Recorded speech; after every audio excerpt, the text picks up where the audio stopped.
La Suède, là-bas, on n'a jamais arrêté de profiter des terrasses, des restaurants, une vie presque normale.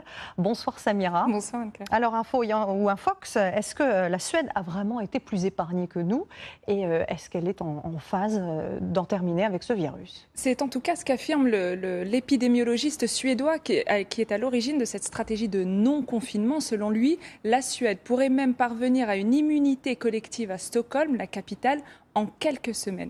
Deux indicateurs rassurent les Suédois. D'abord, le virus recule chez eux aussi alors que, vous le voyez, les restaurants sont ouverts, les transports, les parcs. L'idée, c'est de dire qu'il faut apprendre à vivre dès le départ avec l'épidémie. Les Suédois vivent donc au ralenti, mais le pays n'est pas à l'arrêt.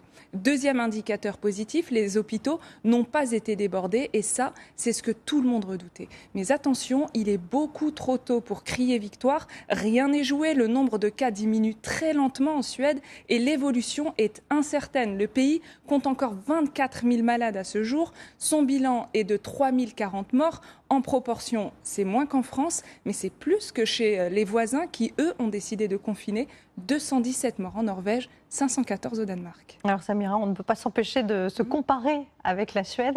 Est-ce qu'on aurait pu faire comme eux? Nos pays sont complètement différents, Anne-Claire. La Suède ne compte que 10 millions d'habitants avec beaucoup moins de circulation touristique qu'en France. C'est autant d'accès en moins pour le virus. Là-bas, la population, les activités, tout est concentré sur 3 grandes villes.